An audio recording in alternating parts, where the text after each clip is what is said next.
എന്നെ പരിചയപ്പെടുത്തി അനിൽകുമാർ. കീഴരിയൂരാണ് സ്വദേശം. കഴിഞ്ഞ 40 വർഷമായിട്ട് അലോപ്പതി മേഖലയിൽ ഫാർമസിസ്റ്റായിട്ട് വർക്ക് ചെയ്യാണ്. മാഡം ഇവിടെ ചെയ്ത മാഡം പറഞ്ഞു, അതായത് ഞാൻ ഈ ഒരു മേഖലയിൽ താല്പര്യത്തോടു കൂടി വന്നതല്ല. കാരണം എന്താണെന്ന് വെച്ചാല് ഞാൻ ഒക്കെ എൻ്റെ ചെറുപ്പകാലത്തൊക്കെ ആട്, തേക്ക്, മാഞ്ചിയം എന്ന് പറഞ്ഞ ഒരുപാട് ഇത് ഇങ്ങനെയുള്ള കാര്യങ്ങളും അതുപോലെ പിന്നെ പണി കണ്ടപ്പോ ഈ മേഖലയും ഞാൻ അങ്ങനെയാണ് കരുതിയത്. പലപ്പോഴും ഈ മേഖല ഏറ്റവും കൂടുതൽ റിജക്ഷൻസ് വരുന്നത് മണി ചെയിൻ ആണല്ലേ എന്ന ആ ചോദ്യമാണ്. അപ്പോൾ ഇങ്ങനെ കേട്ടും കണ്ടും വളർന്ന ഒരു വ്യക്തിയെ സംബന്ധിച്ച് നമ്മള് ചൂടുവെള്ളത്തിൽ വീണ പൂച്ച പച്ചവെള്ളം കണ്ടാലും പേടിക്കുമെന്ന് പറഞ്ഞതുപോലെ അതിനെ എതിർക്കുകയാണ് ചെയ്തത്. അപ്പോ മകളെ സംബന്ധിച്ച് ടീച്ചറാണ്. അപ്പോ മകള് ഈ ഒരു മേഖലയില് മകളുടെ ഭർത്താവ് പിന്നെ ദീപേഷ്. അപ്പൊ മകളുടെ ഭർത്താവ് ഈ ഒരു മേഖലയില് ആദ്യമായിട്ട് ജോയിൻ ചെയ്യുകയും അതിനുശേഷം മകളെ ഐഡിയ അടിക്കാതെ റീറ്റെയിൽ ചെയ്യുകയാണ് ചെയ്തത്. അങ്ങനെ ഈ ഒരു മേഖലയിൽ എത്തിപ്പെട്ടപ്പോ എന്നോട് പറഞ്ഞു, അച്ഛൻ നല്ല പ്രോഡക്റ്റ് ആണ്, ഷോപ്പിൽ വെച്ചാൽ നല്ല സെയിൽ ഉണ്ടാവും എന്ന് പറഞ്ഞ സമയത്ത് നീ ബിസിനസ്സോ അല്ലെങ്കിൽ സെയിലിനെ പറ്റിയോ എന്നെ പഠിപ്പിക്കണ്ട, കാരണം ഞാൻ വളരെ വർഷമായി ഇത് ചെയ്തുകൊണ്ടിരിക്കുന്നു പറഞ്ഞ് റിജക്റ്റ് ചെയ്യാണ് ചെയ്തത്. പക്ഷെ മകൾക്ക് റീറ്റെയിൽ താല്പര്യമുള്ളതുകൊണ്ട് അടുത്ത വീട്ടിലെ ലേഡിക്ക് ഒരു കഫ്നിൽ കൊടുക്കുകയും അങ്ങനെ കഫ്നിൽ കൊടുത്തതിന്റെ ഭാഗമായിട്ട് ഈ ഒരു ഞാൻ അതിനെ എതിർത്ത് സംസാരിക്കുന്നത് ഭാര്യയുടെ മുമ്പിൽ വെച്ചാ. ഭാര്യ എന്നോട് പറഞ്ഞു, നിങ്ങൾ വേണ്ട എന്ന് പറഞ്ഞ പ്രോഡക്റ്റ് അതാ, ആൾക്കാർ വാങ്ങിക്കൊണ്ടുപോകുന്ന നല്ല പ്രോഡക്റ്റ് ആണെന്ന് പറഞ്ഞിട്ട്. അങ്ങനെയാണ് ഞാൻ ഈ ഒരു ബിസിനസ് അവസരം ഏറ്റെടുത്തത്. ബിസിനസ് അവസരം ഏറ്റെടുക്കുമ്പോൾ എനിക്കാരും പ്ലാനും തന്നിട്ടില്ല.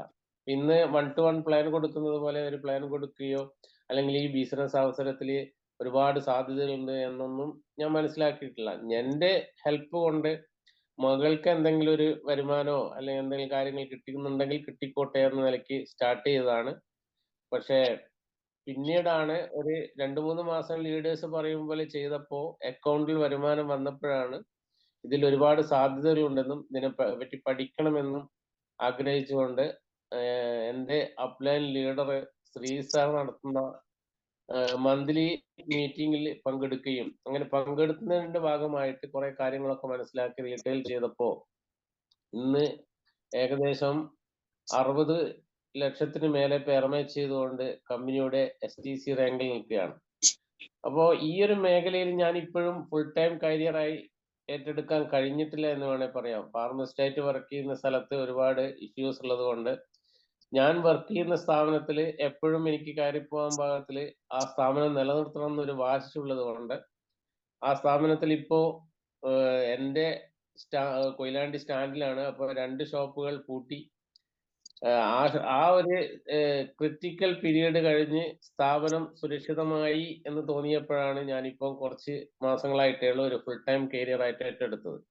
അപ്പൊ നിങ്ങൾ മനസ്സിലാക്കേണ്ട ഒരു വിഷയം എന്താണെന്ന് പറഞ്ഞാൽ ഒരു പാർട്ട് ടൈം ആയിട്ട് ചെയ്തുകൊണ്ട് 60 ലക്ഷത്തിന് മേലെ പെയർ മാച്ചിങ് ചെയ്തുകൊണ്ട് കമ്പനിയുടെ റീജിയണൽ ടീം കോർഡിനേറ്റർ റാങ്കിലേക്ക് പോകുന്ന എനിക്ക് ഒരു ഫുൾ ടൈം കരിയർ ആയിട്ട് ഞാൻ ഏറ്റെടുക്കുകയാണെങ്കിൽ ഈ മേഖലയിൽ എത്രത്തോളം വിജയ സാധ്യതയുണ്ടെന്ന് നമുക്ക് ഊഹിച്ചാൽ അറിയാവുന്നതേ ഉള്ളൂ.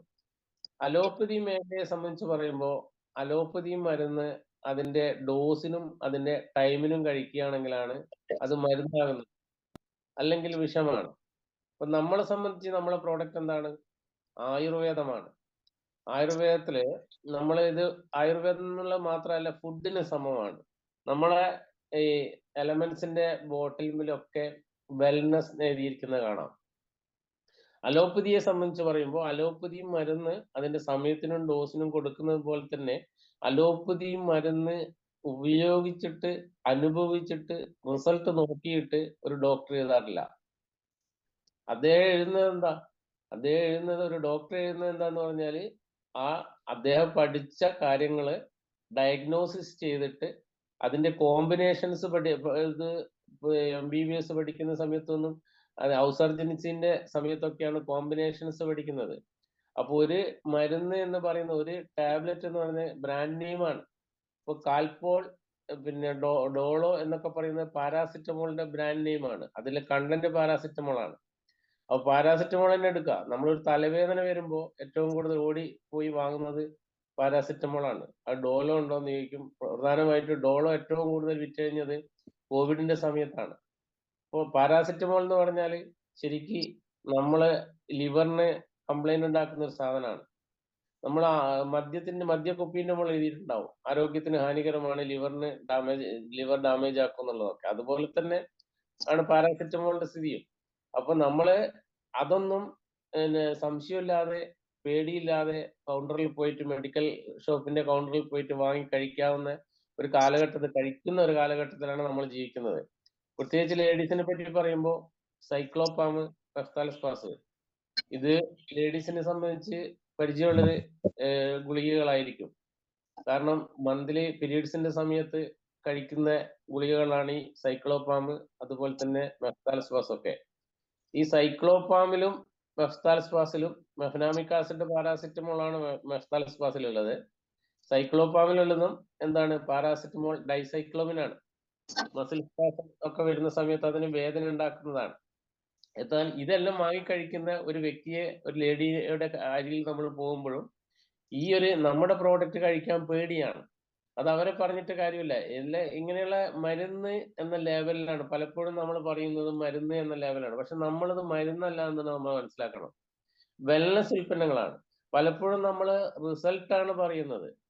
അതായത് രോഗി കഴിച്ചു, അതുപോലെ തന്നെ ഞാൻ ഇന്ന രോഗിക്ക് കൊടുത്തു, അതുകൊണ്ട് ആ രോഗം ഭേദമായി എന്നാണ് പറയുന്നത്. പക്ഷെ നമ്മളെ റിസൾട്ട്, നമ്മളെ പ്രവൃത്തി പരിചയത്തിൽ നമ്മൾ പ്രധാനമായിട്ട് ഉൾക്കൊള്ളിക്കേണ്ടത്, ഞാൻ ഒരാൾക്ക് കൊടുത്തു, രോഗമൊന്നുമില്ലാത്ത അവസ്ഥയിലുള്ള ഒരാളാണ്, അയാളെ അതാണ് നമ്മുടെ കഴിവ്. രോഗം ഇല്ലാത്ത അവസ്ഥയിലുള്ള ഒരാൾക്ക് നമ്മുടെ പ്രോഡക്റ്റ് കൊടുക്കാൻ കഴിഞ്ഞിട്ടുണ്ടെങ്കിൽ ഈ മേഖലയിൽ ആ വ്യക്തി വിജയിച്ചു എന്നുള്ളതാണ്. നമ്മൾ രോഗമുള്ള ആൾക്ക് എല്ലാം പയറ്റിയിട്ട് അവസാനം എന്ത് ചെയ്യുന്ന പറഞ്ഞാൽ ഇന്നാ ഇതും കൂടി നോക്കിക്കളയെന്ന് വിചാരിച്ചിട്ട് കൊടുക്കുന്ന ഒരു കാറ്റഗറിയിലേക്ക് നമ്മൾ പോയാൽ നമ്മുടെ പ്രോഡക്റ്റിനും നമ്മളെ കമ്പനിക്കും ദോഷകരമാണത്. മാത്രമല്ല നമ്മുടെ ടീമിന് പോലും ദോഷകരമാണ്.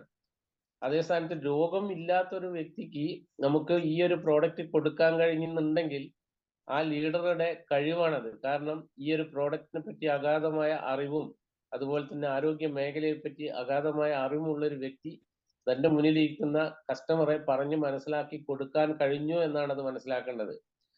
നമ്മുടെ ഈ പ്രോഡക്റ്റ് എന്ന് പറഞ്ഞാൽ A, B, C കാറ്റഗറിയിൽ വേണമെങ്കിൽ നമ്മൾ നോക്കേണ്ടത്. A എന്ന് പറയുന്നതാണ് രോഗമില്ലാത്ത അവസ്ഥയിൽ കൊടുക്കേണ്ട ആ കാറ്റഗറിയാണ് A. അതായത് രോഗം വരാൻ സാധ്യതയുണ്ട്. നമ്മുടെ ഇന്നത്തെ കാലഘട്ടത്തിൽ, നമ്മൾ ജീവിക്കുന്ന കാലഘട്ടത്തിൽ എല്ലാം വിഷമയമായ ഒരു കാലഘട്ടത്തിലാണ് നമ്മൾ ജീവിക്കുന്നത്. സ്ട്രെസ്സിന്റെയും ടെൻഷന്റെയും ഒരു കാലഘട്ടത്തിലാണ് നമ്മൾ ജീവിക്കുന്നത്. നമ്മൾ ജീവിക്കുന്നത് ന്യൂക്ലിയർ ഫാമിലിയിലാണ്. അതായത് ഒരു കൂട്ടുകുടുംബ അവസ്ഥയിൽ നിന്നും നമ്മൾ ന്യൂക്ലിയർ ഫാമിലിയായി മാറിയപ്പോൾ നമ്മുടെ ജീവിത ശൈലിയും മാറി, നമ്മുടെ ജീവിത സാഹചര്യവും മാറി. അപ്പൊ നമ്മൾ എന്തായാലും രോഗികളായി, നമ്മുടെ കുടുംബത്തിൽ ഏറ്റവും കൂടുതൽ രോഗാവസ്ഥയിലേക്ക് വരുന്ന വഴിയായി. അപ്പൊ ഞാൻ പറഞ്ഞു വന്നത് എന്താണെന്ന് വെച്ചാല്, ഇങ്ങനെയുള്ള സാഹചര്യത്തില് നമുക്ക് രോഗാവസ്ഥയിൽ നമ്മൾ രോഗത്തിനെ പറ്റി പറഞ്ഞ് മനസ്സിലാക്കി കൊടുക്കുമ്പോൾ രോഗമില്ലാത്ത ആൾക്കാരെ ആ കാറ്റഗറിയാണ് A എന്ന് പറയുന്നത്. B എന്ന് പറഞ്ഞാൽ രോഗമുണ്ട് എന്നാൽ അത് ചികിത്സിച്ചാൽ മാറും എന്ന കാറ്റഗറിയിലുള്ള ആൾക്കാരാണ്. അപ്പൊ നമ്മൾ രോഗം ഉണ്ട് പക്ഷെ അത് ചികിത്സിച്ചാൽ മാറും. ലിവർ കംപ്ലീറ്റ് ഡാമേജ് ആയ ഒരു വ്യക്തിക്ക് ലിവഗെയിൻ സിറപ്പ് കഴിച്ചോളൂ, നിങ്ങൾക്ക് അസുഖം ഭേദമാവും എന്ന് പറയുന്നത് തെറ്റാണ്. അത് C കാറ്റഗറിയാണ്. ഞാൻ പറഞ്ഞത് മനസ്സിലാവുന്നുണ്ടെന്ന് വിചാരിക്കുന്നത്. അത് C കാറ്റഗറിയിലുള്ള ആൾക്കാർക്ക് താൽക്കാലിക ലാഭത്തിന് വേണ്ടി നമ്മൾ ഒരു പ്രോഡക്റ്റും കൊടുക്കാൻ പാടില്ല. നമ്മളത് വെൽനെസ് ആണ്, നമ്മളെ അസുഖം ഭേദം. അപ്പൊ പലപ്പോഴും എന്തെങ്കിലും ഈ മേഖലയെ പറ്റി പഠിക്കാതെ ബിസിനസ് ചെയ്യുന്ന ആൾക്കാർ മാത്രമാണ് നമ്മുടെ കമ്പനിക്ക് മോശമായിട്ട് വരുന്നത്.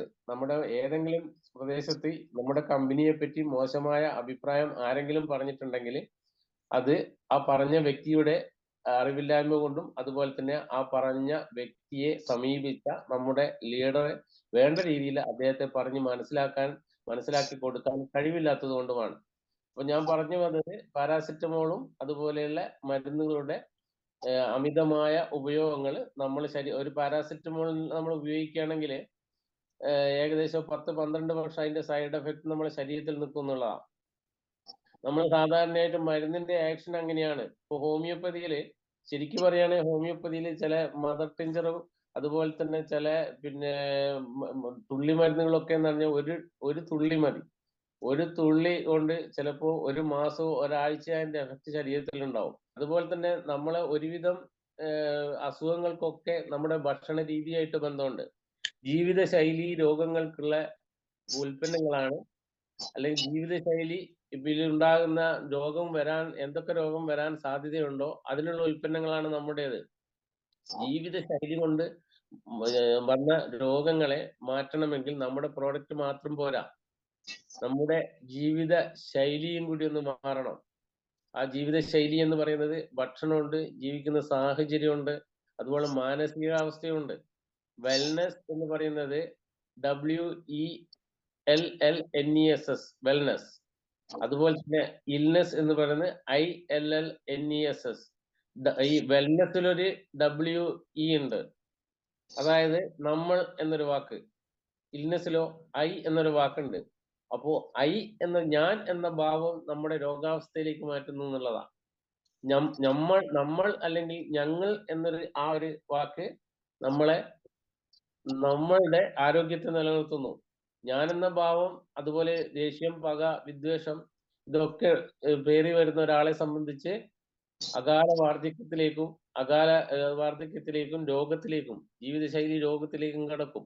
പല ആൾക്കാരുടെയും പല രോഗികളുടെയും ജീവിത സാഹചര്യം, വളർന്നു വന്ന സാഹചര്യം ഒന്ന് നോക്കിയാൽ അവര് പെട്ടെന്ന് രോഗാവസ്ഥയിലേക്ക് പോയതിന്റെ കാരണം എന്താണ്? അവരുടെ ജീവിത സാഹചര്യം, ഭക്ഷണം മാത്രമല്ല, മനസ്സും അവരുടെ ജീവിത ചുറ്റുപാടിൽ രോഗാവസ്ഥയിലേക്ക് കൊണ്ടുപോകും. പ്രധാനമായിട്ടും ഞാൻ പറഞ്ഞു വരുന്നത്, രോഗാവസ്ഥയിലേക്ക് ആരെങ്കിലും അപ്പോ ഞാൻ പറഞ്ഞു വന്നത് വെൽനസ് പ്രോഡക്റ്റിനെ പറ്റിയാണ്. അപ്പോ ഇങ്ങനെയുള്ള വെൽനസ് പ്രോഡക്റ്റുകൾ നമ്മൾ ഉപയോഗിക്കുന്ന സമയത്ത് നമ്മുടെ പലപ്പോഴും നമ്മുടെ ഫീൽഡിൽ പോയാൽ ചോദിക്കുന്നത് ഇതിന് പഥ്യം ഉണ്ടോ എന്നുള്ളതാണ്. പക്ഷെ വിൽപ്പന നടക്കട്ടെ എന്ന് നമ്മൾ വിചാരിച്ചിട്ട് നമ്മൾ സ്വാഭാവികമായിട്ട് പഥ്യം ഉണ്ടെന്നുള്ള, ആയുർവേദത്തിൽ പഥ്യം ഉണ്ടെന്ന് പറയില്ല. പക്ഷെ അത് തുടക്കത്തിൽ തന്നെ അത് പറയണം എന്നുള്ള ഇത് ഞാൻ പറയില്ല. കാരണം വെച്ചാൽ നമുക്ക് സെയിലും കൂടി നടക്കണമല്ലോ. അപ്പൊ നിങ്ങൾ കഴിച്ചു നോക്ക്. അങ്ങനെ നിർബന്ധമായിട്ട് പഥ്യമില്ല. പക്ഷെ നിങ്ങൾ ഒരു 3 മാസം കഴിച്ചിട്ട് മാറേണ്ടത് ഒരു 6 മാസം എടുക്കും എന്നുള്ള ആ രൂപത്തിൽ പറഞ്ഞാൽ മതി. കാരണം എന്താ വെച്ചാല് നമ്മളെ പ്രോഡക്റ്റുകൾ ആയുർവേദമാണ്. അപ്പൊ അതിന് ആയുർവേദത്തില് നമ്മൾ ദഹനവും അതിന്റെ ശരീരത്തിൽ നിന്ന് വയറ്റുന്ന് അത് ആഗിരണം ചെയ്യപ്പെടണം. അപ്പോൾ ആഗിരണം ചെയ്യപ്പെടണമെങ്കിൽ നമ്മൾ ചില ആസിഡുകൾ, ഹൈഡ്രോക്ലോറിക് ആസിഡ് വയറ്റിൽ ഉൽപ്പാദിപ്പിക്കപ്പെടും.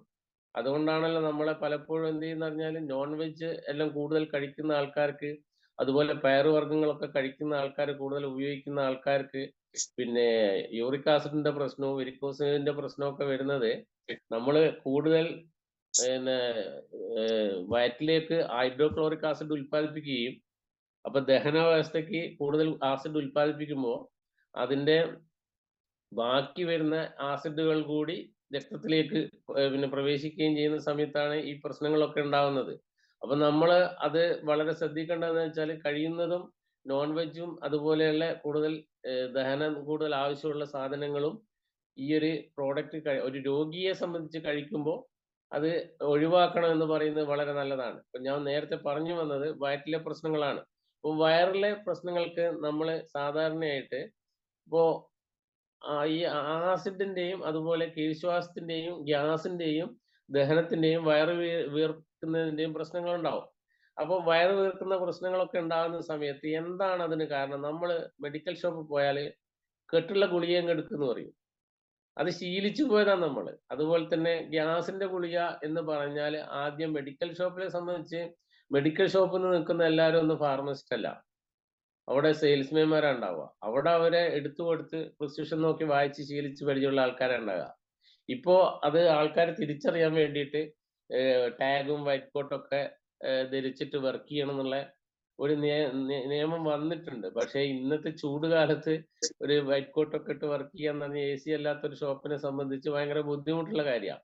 അപ്പൊ നമ്മൾ മെഡിക്കൽ ഷോപ്പിൽ പോയിട്ട് ഗ്യാസിന്റെ ഗുളിക എന്ന് പറയുമ്പോൾ എന്ത് ചെയ്യുമെന്ന് പറഞ്ഞാല് ഈ ഒമിപ്രസോൾ, പാൻറ്റോപ്രസോൾ, എസോമിപ്രസോൾ എന്നുള്ള പിന്നെ ക്യാപ്സൂളുകൾ, അല്ലെങ്കിൽ റാനിറ്റിഡിൻ എന്നുള്ള ഗുളിക, ഇതൊക്കെ നിങ്ങൾക്ക് എടുത്തു തരും.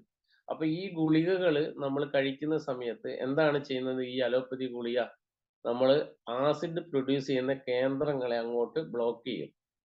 അപ്പോൾ നമുക്ക് ഭക്ഷണത്തിന് നോർമലി ആസിഡ് വേണ്ടി വരും ദഹനത്തിന്.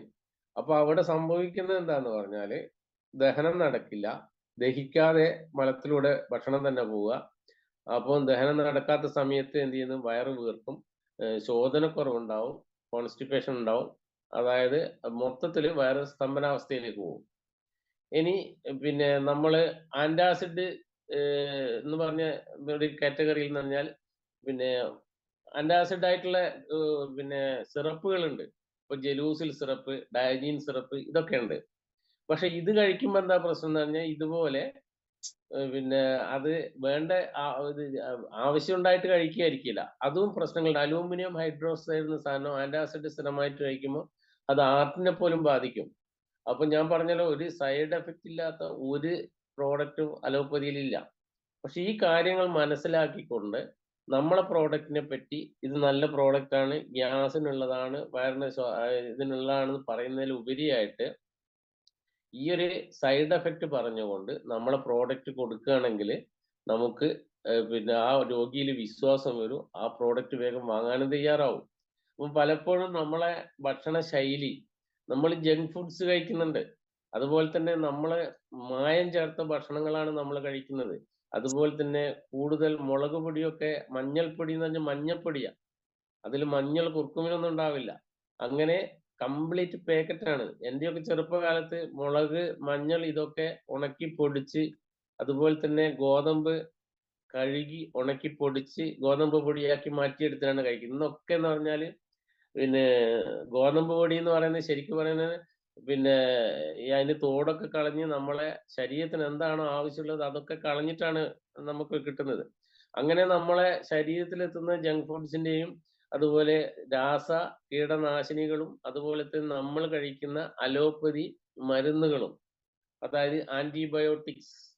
അപ്പോൾ ആന്റിബയോട്ടിക്സ്, ഒരു പല്ല് വേദന വരുമ്പോഴേക്ക് ആന്റിബയോട്ടിക്സ് വാങ്ങി കഴിക്കുന്ന പിന്നെ അതുപോലെ ഇനി മെഡിക്കൽ ഷോപ്പിൽ പോയിട്ട് പല്ലുവേദനയ്ക്ക് പിന്നെ പറഞ്ഞാല് വേദനന്റെ ഗുളികയ്ക്ക് പറഞ്ഞാല് ഞങ്ങളൊക്കെ മുമ്പ് ചെയ്തിരുന്ന സംഗതികളാണ്. അതായത് സെയിൽസ് കൂട്ടാൻ വേണ്ടിയിട്ട് ഒരു വീക്ക് കൊണ്ടോ എന്നാൽ ഇത് 2 ദിവസം ഇത് കഴിച്ചോളി എന്ന് പറഞ്ഞിട്ട് അതിന്റെ കൂടെ ആന്റിബയോട്ടിക് ആഡ് ചെയ്യും. പക്ഷേ ഈ 2 ദിവസത്തെ ആന്റിബയോട്ടിക്സ് പോലും നമ്മളെ ശരീരത്തിൽ വയറ്റിൽ എത്തുന്ന സമയത്ത് അവിടെയുള്ള ഇതുപോലെയുള്ള കെമിക്കലുകൾ എത്തുന്ന സമയത്ത് നമ്മുടെ വയറ്റിലുള്ള നല്ല ബാക്ടീരിയ നശിക്കും. അപ്പൊ നല്ല ബാക്ടീരിയ, ഈ ആന്റിബയോട്ടിക് എന്താ വെച്ചാൽ ബാക്ടീരിയയെ നശിപ്പിക്കുന്നതാ. വായിലുള്ള അനറോബിക് ഇൻഫെക്ഷൻ ആണെങ്കിൽ അതിൽ മെട്രോണിഡാസോൾ, ആ വേദനന്റെ ഗുളികകളാണെങ്കിൽ പൈറോസിക്കാം, അത് non steroidal anti inflammatory drugs എന്ന് പറയും. അതുപോലെ തന്നെ ആന്റിബയോട്ടിക്. ഇത് 3 ശരീരത്തിൽ ചെല്ലുന്ന സമയത്ത് തന്നെ വയറ്റിലെ നല്ല ബാക്ടീരിയ നശിക്കും. അപ്പൊ നല്ല ബാക്ടീരിയ നശിക്കുന്ന സമയത്ത് പിന്നെ അത് നല്ല ബാക്ടീരിയ കൂടുതലാവണമെങ്കിൽ നമ്മൾ അതുപോലെയുള്ള ഭക്ഷണങ്ങൾ കഴിക്കണം.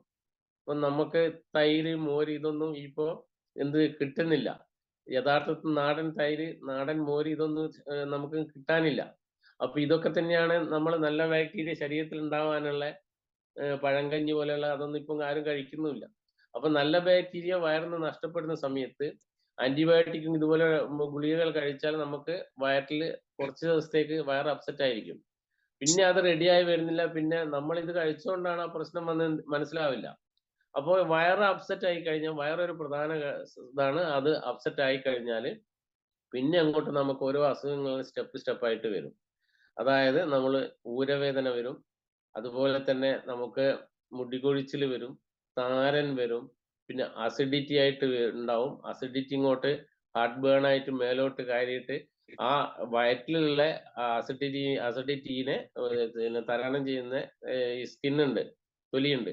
പക്ഷെ അത് മുകളിലോട്ട് കയറുന്ന സമയത്ത് ഈ നമ്മളെ അന്നനാളത്തിലേക്ക് കയറുന്ന സമയത്ത് അവിടെ ആസിഡ് എത്തിക്കഴിഞ്ഞാൽ അവിടെ പൊള്ളൽ പോലെയായി അങ്ങനെ മൊത്തത്തിൽ പ്രശ്നമാവും.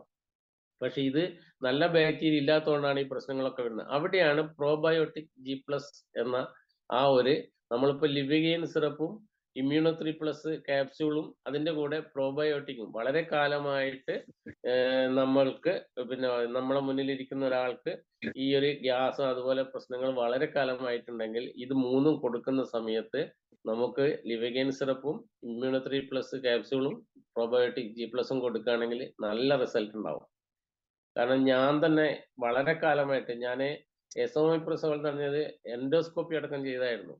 പക്ഷെ പിന്നെ ഞാൻ എന്ത് ചെയ്യും, ഭക്ഷണത്തിൽ അങ്ങനെ ഒരു കൺട്രോൾ ഇല്ലാത്തതുകൊണ്ട് വളരെ കാലമായിട്ട് എനിക്ക് ഈ അന്നനാളത്തിന്റെ ഇവിടെ ഇങ്ങനെ ഒരു പൊള്ളിയ പോലെ ഏത് സമയവും ഭയങ്കര എരിച്ചിലും പുകച്ചിലും ഒക്കെ ആയിരുന്നു. പക്ഷെ എനിക്ക് തൃപ്തികരമായ പ്രോഡക്റ്റ് കിട്ടാത്തതുകൊണ്ട് അത് അങ്ങനെ തന്നെ പോയി. കുറച്ച് ഞാൻ കഴിച്ചു നോക്കി. പിന്നെ അത് സ്ഥിരമായിട്ട് കഴിക്കുന്ന സംവിധാനമൊക്കെ മാറ്റി. പിന്നെ കുറെയൊക്കെ മോരും അതുപോലെ തന്നെ മുളക് പൊടിയൊക്കെ കുറച്ച് ഉപയോഗിച്ചു. അങ്ങനെ ഈ പ്രോബയോട്ടിക് ജി പ്ലസ് ഞാൻ ഒരൊറ്റ ബോട്ടിൽ കഴിക്കുമ്പോഴേക്ക് എനിക്ക് വർഷങ്ങളായിട്ടുള്ള ആ അന്നനാളത്തിന് ആ പുകച്ചിൽ ഇതൊക്കെ ഇപ്പൊ ഞാൻ മുളക് പൊടിയിട്ടതൊക്കെ കഴിച്ചാലും എനിക്ക് പ്രശ്നമൊന്നുമില്ല.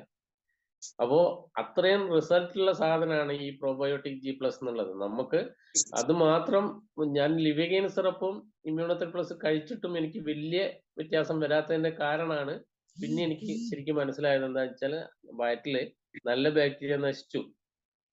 അതുകൊണ്ടാണ്. അപ്പൊ നമ്മള് ഈ വയറുമായിട്ട് ബന്ധപ്പെട്ട് തന്നെ പൈൽസിന്റെ പ്രശ്നം ഉണ്ടാകുന്നത്. അതായത് നമ്മള് ഇപ്പോ ഇറച്ചി എന്ന് പറഞ്ഞാൽ നമ്മൾ ചില സമയത്ത് ഈ ക്രിസ്ത്യൻസിന്റെ ഒക്കെ കല്യാണത്തിനൊക്കെ പോയാല് അതില് ബീഫ് ഉണ്ടാവും, ചിക്കനും ഉണ്ടാവും. 2 തരം ഇറച്ചി ഉണ്ടാവും. പക്ഷെ ഈ 2 തരം ഇറച്ചിയല്ലേ, അതൊന്നല്ലേ എന്ന് വിചാരിച്ച് കഴിക്കുമ്പോഴാണ് പ്രശ്നങ്ങള്. 2 തരം ഇറച്ചിക്കും 2 തരം പിന്നെ സാധനാണത്. 2 ജീവനാണ്. ഇപ്പൊ ഇറച്ചിയെല്ലാം ഒരുപോലെയല്ല. ഇപ്പോ താറാവിന്റെ ഇറച്ചി പൈൽസുള്ള ആൾക്കാർക്ക് കഴിക്കാം. താറാവിന്റെ ഇറച്ചി. താറാവിന്റെ മുട്ടയും കഴിക്കാം. അതേ സ്ഥാനത്ത് കോഴിമുട്ടയും കോഴിയിറച്ചിയും പൈൽസുള്ള ആൾ കഴിക്കുകയാണെങ്കിൽ എന്താണ് പിന്നെ പ്രശ്നമാണത്.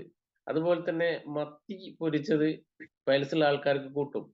ഞാൻ സാധാരണ എന്താ ചെയ്യാന്ന് പറഞ്ഞാല് ഈ പൈൽസുള്ള ആൾക്കാരോട് നമ്മൾ പറയും, നിങ്ങൾ മത്തി മീൻ പൊരിച്ചതൊക്കെ നല്ലോണം കഴിക്കുന്നില്ലേ, ചിക്കൻ ഫ്രൈ ഒക്കെ നല്ലോണം കഴിക്കുന്നില്ലേ കഴിക്കുന്നില്ലേ എന്നല്ല, കഴിക്കുന്നുണ്ട് എന്ന് പറയും.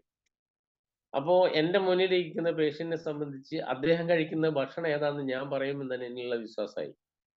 നമ്മൾ പഠിച്ചിരിക്കേണ്ടതാണ്. നമ്മൾ പ്രോഡക്റ്റിനെ പറ്റി മാത്രം പഠിച്ചാൽ പോരാ. കഴിക്കുന്ന ഭക്ഷണം ഏതൊക്കെ നമ്മളെ രോഗാവസ്ഥയെ കൂട്ടും എന്നുള്ളതും കൂടി. അതാണ് ഞാൻ പറയുന്നത്, ജീവിതശൈലി രോഗങ്ങളാണ് നമുക്കുള്ളത്. അപ്പൊ ജീവിതശൈലിയിൽ മാറ്റണം. അപ്പം മത്തി സ്ഥിരമായിട്ട് അപ്പൊ എന്നോട് ഞാനൊരു പേഷ്യന്റിനോട് പറഞ്ഞ സമയത്ത് അങ്ങനെയുണ്ടില്ലേ, ഞാൻ ഇന്ന് മത്തി നല്ലോണം കഴിക്കും പൊരിച്ചിട്ട്. മത്തി നല്ലതാണ്. പക്ഷേ അത് വറുത്തിട്ടും പൊരിച്ചിട്ടും മുളക് പൊടി കൂടുതൽ ഇട്ടിട്ടും കഴിക്കുമ്പോൾ പൈൽസിന് സാധ്യതയുള്ള ആൾക്കാർക്ക് ഇപ്പം കേരളത്തില് ഏറ്റവും കൂടുതൽ സാധ്യതയുള്ളതാണ് പൈൽസിന്, പ്രത്യേകിച്ച് മലബാറില്. പൈൽസ് സിസി എന്ന് പറഞ്ഞിട്ടുള്ള ക്യാപ്സ്യൂൾ വന്നിട്ടുണ്ട്. അത് കൊടുക്കുന്ന സമയത്ത് നമ്മൾ ശ്രദ്ധിക്കേണ്ട കാര്യങ്ങൾ ഭക്ഷണത്തിൽ ഒന്ന് നിയന്ത്രിക്കാൻ പറഞ്ഞ് പെട്ടെന്ന് റിസൾട്ട് വരും.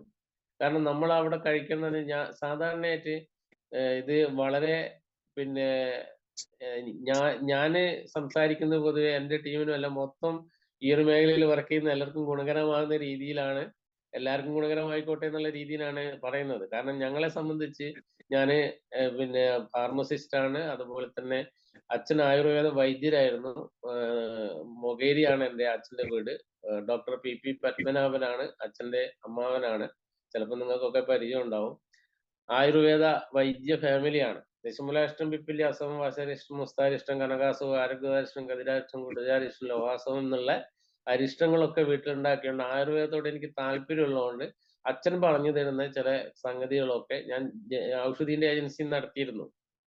അപ്പോ അച്ഛൻ പറഞ്ഞു തരുന്ന സംഗതികളൊക്കെ ഈ മേഖലയിൽ അന്ന് ഞാൻ വിചാരിച്ചിട്ടുണ്ട് ഇതൊക്കെ ഇങ്ങനെ പലതും മനസ്സിലാക്കി വെച്ചിട്ട് ഇതൊക്കെ എപ്പോഴാണ് ഇതിന്റെ ഒരു ഗുണം കിട്ടുക എന്നുള്ള ഞാനിങ്ങനെ വിചാരിച്ചിട്ടുണ്ട്. പക്ഷെ ഇപ്പോ അന്നൊക്കെ മനസ്സിലാക്കിയ കാര്യങ്ങൾക്ക് ഏറ്റവും ഗുണകരമാവുന്നത് ഈ ഒരു സാഹചര്യത്തിലാണ്. അപ്പൊ ഞാൻ പറഞ്ഞു വന്നത് പൈൽസിന് നമ്മൾ സാധാരണ പൈൽസ് സിസി എന്നുള്ള നമ്മളെ ക്യാപ്സൂള് നമ്മൾ പുതിയതായിട്ടുള്ള പ്രോഡക്റ്റ് ആണ്. അത് കൊടുക്കുന്ന സമയത്ത് ഭക്ഷണത്തിലും കൂടി നിയന്ത്രിക്കാൻ പറയണം. കാരണം പൈൽസ് ശരിക്ക് ഉള്ള ആൾക്കാർക്ക് ഈ താറാവിന്റെ മുട്ട കിട്ടുമെങ്കിൽ ഏറ്റവും നല്ലതാണ്. കാരണം എന്താ വെച്ചാൽ നമ്മളെ പ്രോഡക്റ്റിന്റെ റിസൾട്ട് ഒന്ന് ബൂസ്റ്റ് ചെയ്യുക. അതുപോലെ തന്നെ രാവിലെ പിന്നെ ഈ 50 ഗ്രാം ചേനയുണ്ടല്ലോ, നാടൻ ചേന. ഈ ചേന ഒരു 50 ഗ്രാം കട്ട് ചെയ്ത് കുക്കറിൽ വേവിച്ചെടുത്തിട്ട് ഉപ്പും മുളകും മഞ്ഞളും ഒന്നും ഇടാതെ രാവിലെ വെറും വയറ്റിൽ കഴിച്ചിട്ട് 1 മണിക്കൂർ കഴിഞ്ഞിട്ട് എന്തെങ്കിലും ഭക്ഷണം കഴിക്കുകയാണെങ്കിൽ ഈ ശോധനയൊക്കെ നല്ലതാണ്, പൈൽസിനും നല്ലതാണ്.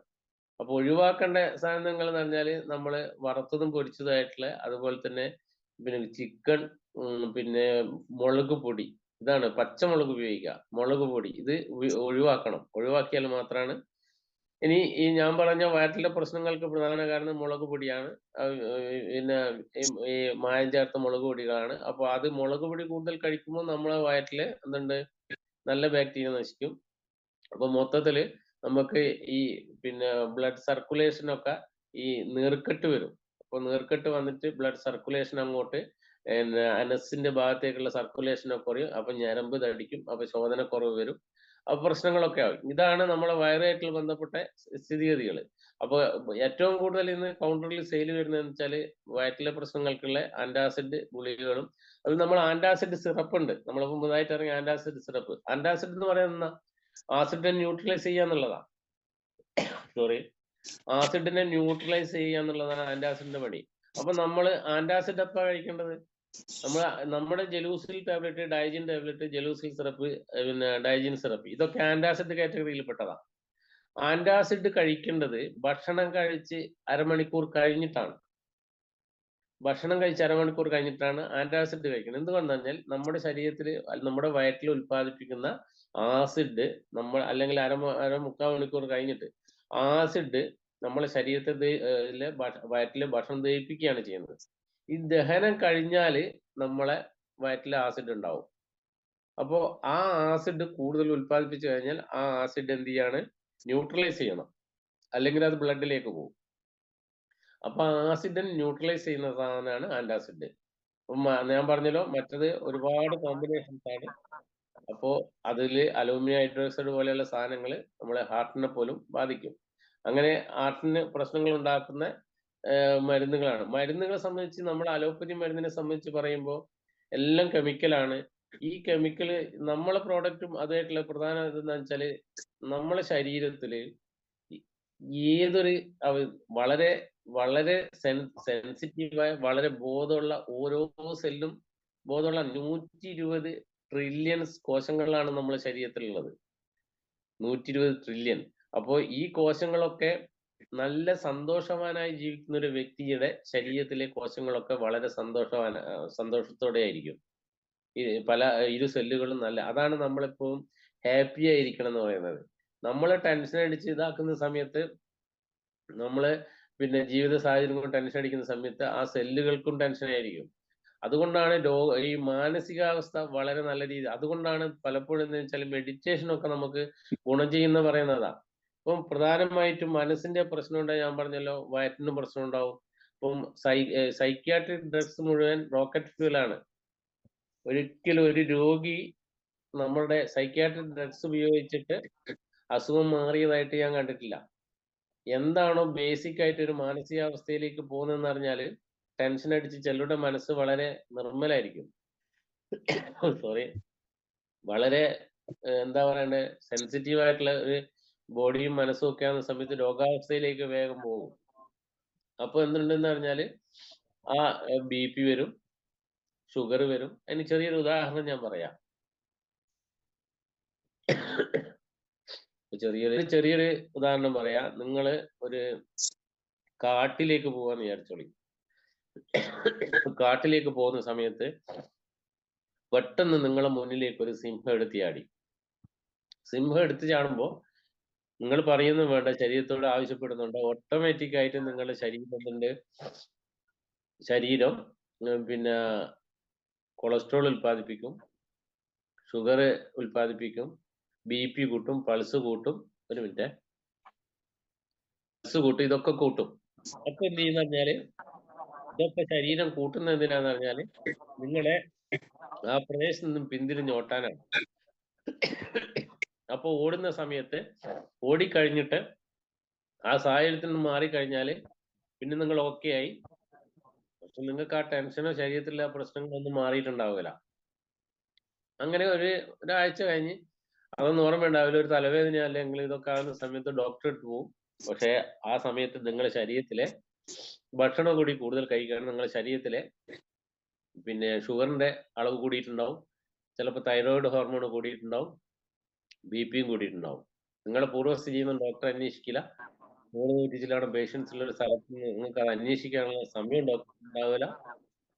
ഡോക്ടർ എന്ത് ചെയ്യുമെന്ന് പറഞ്ഞാൽ അന്നേരം തന്നെ ലാബിലേക്ക് പറഞ്ഞേക്കും, നിങ്ങൾക്ക് ചെറിയൊരു BP ഉണ്ട്, ഷുഗർ ഉണ്ടോ എന്ന് നോക്കണം എന്ന് പറഞ്ഞിട്ട് മെഡിക്കൽ കോളേജിലാണെങ്കിൽ എന്ത് ചെയ്യുമെന്ന് പറഞ്ഞാൽ ഒരു 200 പേരുടെ നോട്ട് ബുക്ക് വാങ്ങിക്കുമെന്ന് അറിയും. ഈ 200 പേരുടെ നോട്ട് ബുക്ക് വാങ്ങുമ്പോൾ തീരുമാനിച്ചോളി, മനസ്സുകൊണ്ട് ഈ വരെ നിങ്ങൾക്ക് മരുന്ന് എഴുതുന്നുള്ളതാണ്. അപ്പൊ നമ്മൾ ആ ഒരു കാറ്റഗറിയിൽ നമ്മൾ തിരിച്ച് ഞാൻ പറഞ്ഞത്, അതായത് ഒരു സിംഹത്തിന്റെ മുന്നിൽ ചാടി തിരിച്ച് നമ്മൾ വീട്ടിലേക്ക് അവിടുന്ന് ഓടി രക്ഷപ്പെട്ട് വീട്ടിലെത്തിയ സമയത്ത് അഡ്രിനാലിൻ ഉൾപ്പെടെ സർവ്വ ഹോർമോൺസ് നിങ്ങളുടെ ശരീരത്തിൽ ഉണ്ടാവും. അതങ്ങനെ. എന്നാൽ ഈ സിംഹത്തിന് സമാനമായിട്ട് നിങ്ങൾ ഓഫീസിലാണെങ്കിൽ നിങ്ങൾ ഓഫീസിലെ ബോസ്, അതുപോലെ തന്നെ നിങ്ങളുടെ വീട്ടിലാണെങ്കിൽ മക്കളോ ഭാര്യയോ ഭർത്താവോ, അതുപോലെ ഈ സിംഹത്തിന് സമാനമായ ഒരു വ്യക്തി നിങ്ങളുടെ ജീവിതത്തിൽ ഉണ്ടെങ്കിൽ നിങ്ങൾ എന്ത് ചെയ്യുന്നു? നിങ്ങൾ രോഗാവസ്ഥയിലേക്ക് പോകുന്നു. അപ്പോ ഇതിനൊക്കെ സാഹചര്യം നമ്മുടെ വീട്ടിലോ നമ്മുടെ ഓഫീസിലോ നമ്മൾ താമസിക്കുന്ന സ്ഥലത്തോ ഉണ്ടെങ്കിൽ നമ്മൾ രോഗാവസ്ഥയിലേക്ക് പോകും. അപ്പൊ ഞാൻ പറഞ്ഞു വന്നത്, അതായത് ഈ ബി പിയും അതുപോലെ തന്നെ ബി പി ഒക്കെ ഷുഗറൊക്കെ ഇപ്പോ അതിന്റെ നോർമൽ റേഞ്ചിൽ വ്യത്യാസമുണ്ട്. ഇപ്പൊ 120 ഷുഗറിൽ മേലെ ആയിട്ടുണ്ടെങ്കിൽ പിന്നെ അത് ഷുഗർ ആണെന്നും പറഞ്ഞിട്ട് 140 ഷുഗറിന്റെ ഗുളിക എഴുതി കൊടുത്ത ഒരു കാലഘട്ടം ഉണ്ടായിരുന്നു. ഇപ്പൊ അതൊക്കെ മാറി. ഇപ്പൊ ജനങ്ങളും കുറച്ച് ബോധവാന്മാരായതുകൊണ്ട് ഡോക്ടേഴ്സ് അങ്ങനെ എഴുതുന്നില്ല. കാരണം എന്താണെന്ന് വെച്ചാല് മെറ്റബോളിക് ഡിസോർഡർ ആണ്. ഇതുപോലെയുള്ള സാഹചര്യത്തിൽ ജീവിക്കുന്ന ഒരു വ്യക്തിയെ സംബന്ധിച്ച് ഷുഗർ കൂടുതലായിരിക്കും. നമ്മളെ നാട്ടിന് മുക്കിന് മൂലയ്ക്ക് ഡയാലിസിസ് സെന്ററുകളായിരുന്നു. പണ്ടൊന്നും ഷുഗർ അറിയുന്നില്ല ആൾക്കാർ, അതുകൊണ്ട് തന്നെ മരുന്ന് കഴിക്കുന്നില്ല, അതുകൊണ്ട് ആർക്കും കിഡ്നി പോകുന്നില്ല. ഇന്ന് ലാബ് ഒരു പഞ്ചായത്തിൽ തന്നെ 2-3 ലാബൊക്കെ ഉണ്ട്. അപ്പൊ ഈ ലാബിലൊക്കെ പിന്നെ ആൾക്കാര്, ഈ ലാബ് നടത്തുന്ന ആൾക്കാരും ഡോക്ടേഴ്സ് ആയിട്ടുള്ള ഒരു ബന്ധം ഉണ്ടാവും. അപ്പോൾ എഴുതി കൊടുക്കും, അല്ലെങ്കിൽ ഡോക്ടറെ വർക്ക് ചെയ്യുന്ന അതിനോടനുബന്ധിച്ച് തന്നെ മെഡിക്കൽ ഷോപ്പും ലാബ് ഉണ്ടാകുന്ന ഒരവസ്ഥയുണ്ട്. അപ്പൊ എല്ലാ മേഖലയിൽ കൂടിയും മെഡിക്കൽ ഷോപ്പ് ആയാലും ലാബിൽ കൂടെയും ഉള്ള പൈസ കിട്ടണമെന്നുള്ള ഈ ഒരു പിന്നെ വേണ്ടാതെ തന്നെ ടെസ്റ്റുകൾക്കോ അതുപോലെ എഴുതുന്ന ഒരു കാലഘട്ടത്തിലാണ് നമ്മൾ ജീവിക്കുന്നത്. അപ്പൊ നമ്മളിങ്ങനെയുള്ള ഈ ഒരു ഇതില് നമ്മുടെ പ്രോഡക്റ്റിനെ സംബന്ധിച്ച് പറയുമ്പോൾ പിന്നെ നമുക്ക് ഈ ഒരു പ്രോഡക്റ്റ് നമ്മൾ മാർക്കറ്റ് ചെയ്യുമ്പോൾ ഇങ്ങനെയുള്ള കുറെ കാര്യങ്ങൾ മനസ്സിലാക്കിയിട്ട് വരുന്ന അപ്പൊ പറയുകയാണ്, സ്ലൈഡ് വെച്ചിട്ടല്ല. അപ്പൊ പിന്നെ ഞാൻ അതിന്റെ ഒരു ഇതിങ്ങനെ പറഞ്ഞു വരുമ്പോ അപ്പൊ ഞാൻ പറഞ്ഞു വന്നത്, നമ്മുടെ ശരീരത്തിൽ ഇങ്ങനെയുള്ള ഹോർമോൺസ് ഒക്കെ ഉൽപ്പാദിപ്പിക്കുന്നതിന് പ്രധാന കാരണം നമ്മുടെ മനസ്സാണ്.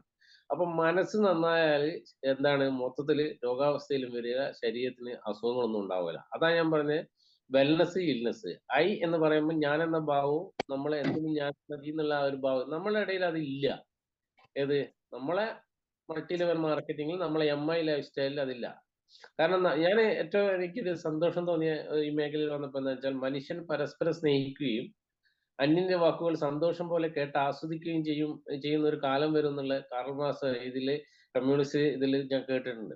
പക്ഷെ അത് ശരിക്കും പ്രാവർത്തികമാകുന്ന ഒരു മേഖലയാണ് നമ്മുടെ ഈ ഒരു മേഖല. കാരണം എന്താ വെച്ചാൽ ഇവിടെ നമ്മളെ എല്ലാവരും സഹോദരി സഹോദരന്മാരെ പോലെ ഇടപെടുകയാണ്. ഇവിടെ ജാതിയോ മതമോ അക്രമവാസനയോ മറ്റൊരു ചിന്തയില്ല. നമുക്ക് നമ്മുടേതായ ബിസിനസ് ഇതില്ലേ. ഇവിടെ നമ്മുടെ പ്രോഡക്റ്റിനെ പറ്റി പറയുമ്പോൾ എന്ന് പറഞ്ഞാൽ ഞാനൊന്ന് ഓടിച്ചു പോവാ, കാരണം പ്രോഡക്റ്റിന്റെ മൊത്തത്തിൽ പറയാനുള്ള സമയമില്ല. അപ്പൊ നമ്മുടെ പ്രോഡക്റ്റ് എന്ന് പറഞ്ഞാൽ ഒന്ന് റെസ്പിറേറ്ററി സിസ്റ്റത്തിനാണ്. റെസ്പിറേറ്ററി സിസ്റ്റത്തിനെ ബാധിക്കുന്ന പ്രശ്നങ്ങൾക്ക് കോമ്പിനേഷൻ ആയിട്ട് നമുക്ക് കൊടുക്കാൻ പറ്റുന്ന കഫ്നിൽ കൊടുക്കാം, ആയുശ്വാസ് കൊടുക്കാം, അതുപോലെ തന്നെ കവചപ്രാശ് കൊടുക്കാം. ഈ രീതിയിൽ നമ്മൾ അതിനെപ്പറ്റി മനസ്സിലാക്കിയാൽ മതി, റെസ്പിറേറ്ററി സിസ്റ്റം. അപ്പൊ ഇതില് കവചപ്രാശിനെ സംബന്ധിച്ചെന്ന് പറഞ്ഞാല് എപ്പോൾ റിജക്ഷൻസ് ഉണ്ടാവുക ഭയങ്കര വിലയാണെന്നുള്ളതാണ്. അപ്പം തിരിച്ച് നമുക്ക് നമ്മുടെ മുന്നിലിരിക്കുന്ന കസ്റ്റമറിനോട് അങ്ങോട്ടും കുറെ ചോദ്യങ്ങൾ ചോദിക്കുമ്പോൾ സ്വാഭാവികമായിട്ടും അവർക്കത് മനസ്സിലാവും. അപ്പോൾ കവചപ്രാശത്തിന്റെ വില കൂടുതലിന്റെ കാരണം എന്താ? കവചപ്രാശത്തിന്റെ വില കൂടുതൽ കാരണം കുങ്കുമപ്പൂ അടങ്ങിയതാണ്. അപ്പോൾ വില കൂടുതലാണല്ലോ ചോദിക്കുന്ന ആളോട് കുങ്കുമപ്പൂവിന്റെ വിലങ്ങളൊന്ന് നെറ്റിലൊന്ന് അടിച്ചു നോക്കുന്നു ചോദിക്കാം. അപ്പോ നമ്മളെ പ്രോഡക്റ്റിൽ കുങ്കുമപ്പൂ ഉണ്ട്. അതുപോലെ തന്നെ ഈ കവചപ്രാശ് എന്തിനുള്ളതെന്ന് ചോദിച്ചാൽ നമ്മൾ സാധാരണ പറയലും ജലദോഷം, കഫക്കെട്ട്, അതുപോലെ ആസ്മ പോലുള്ള കാര്യത്തിനൊക്കെ നല്ലതാണ്. പക്ഷെ അതിലെന്താ വെച്ചാൽ വൈറ്റമിൻ സി ഉണ്ട്. അപ്പോൾ അത് ഇമ്മ്യൂണിറ്റിക്ക് നല്ലതാണ്, അതുപോലെ തന്നെ സ്കിന്നിന് നല്ലതാണ്. ഇപ്പം വൈറ്റമിൻ സി ടാബ്ലറ്റ് നമുക്ക് ഇറങ്ങിയിട്ടുണ്ട്. വൈറ്റമിൻ സി ടാബ്ലറ്റ് എന്ന് പറഞ്ഞാൽ ശരിക്കും പറയുകയാണെങ്കിൽ വൈറ്റമിൻ സി ടാബ്ലറ്റ് സ്കിന്നിനും രോഗപ്രതിരോധത്തിനും ജലദോഷത്തിനൊക്കെ നല്ലതാണ്. അത് മാത്രമല്ല വൈറ്റമിൻ ആയിട്ട് കഴിക്കുന്നവന് ഹാർട്ട് ഓപ്പറേഷൻ വേണ്ടി വരില്ല എന്നുള്ളതാണ്.